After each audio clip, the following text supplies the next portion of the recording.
Visiter les chantiers, surveiller l'avancée des travaux.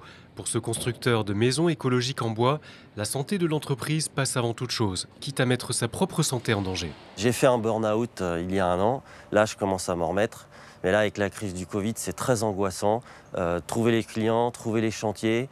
Les chefs d'entreprise sont seuls. Isolés, fragiles, les chefs d'entreprise de TPE et PME sont seuls pour prendre des décisions et gagner des affaires. Ils sont seuls aussi pour les perdre. Derrière un dirigeant en difficulté, c'est souvent le nom d'une famille qui est en jeu et bien sûr l'avenir des salariés qui se décide. Avec la crise due à la Covid-19, le nombre de chefs d'entreprise en risque de burn-out a doublé en 1 an. Il passe de 17,5 à 34,5%. Parmi eux, près de 300 000 entrepreneurs sont en risque sévère.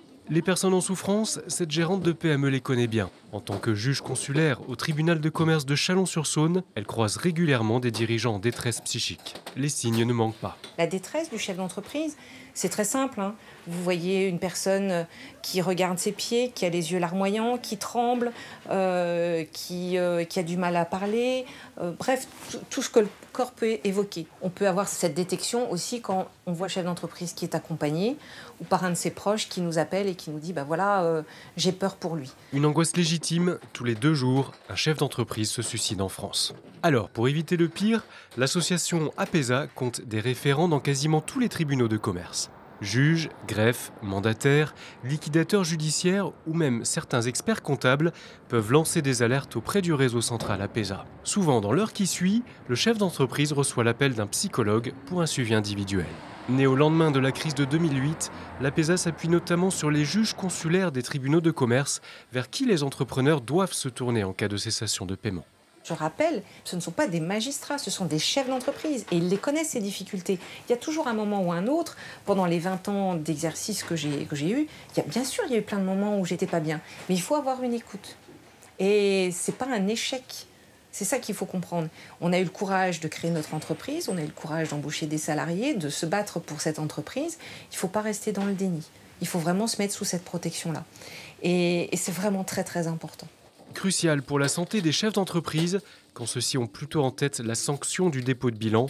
Car dans ce cas, les entrepreneurs ne peuvent plus rouvrir un compte professionnel pendant 3 ans, ce qui les empêche de fait de gérer une société. La Confédération des petites et moyennes entreprises s'est donc emparée du sujet. Ce que l'on pousse comme idée au niveau de la CPME, c'est de dire qu'il ne faut pas mal coter le dirigeant, et là je ne parle pas de la TPE-PME, je ne parle pas de la personne morale, mais vraiment du dirigeant, pour lui donner l'opportunité de rebondir. Autre mesure défendue par la CPME, la fin du paiement des charges après une liquidation judiciaire. Et enfin, toujours pour accompagner la reprise, la Confédération voudrait éviter les saisies des biens immobiliers des chefs d'entreprise en permettant un échelonnement du prêt personnel. Beaucoup, dans les petites structures, n'ont pas pu se rémunérer au cours de 2020, donc se retrouvent avec des échéances de prêts impayées. L'idée, c'est peut-être aussi de leur donner la possibilité, ces échéances, de les reporter à la fin de leur prêt. Comme on l'a fait d'ailleurs pour la personne morale, on a donné la possibilité de reporter les échéances de 3, 4 mois, 5 mois, 6 mois à la fin du prêt. Avec les demandes de remboursement de prêts garantis par l'État à partir de mars 2021, le premier trimestre risque encore d'être source d'angoisse pour les dirigeants. Alors le premier réflexe, c'est sortir de son isolement en se tournant vers des structures comme la CPME, prête à accompagner les chefs d'entreprise de TPE et PME.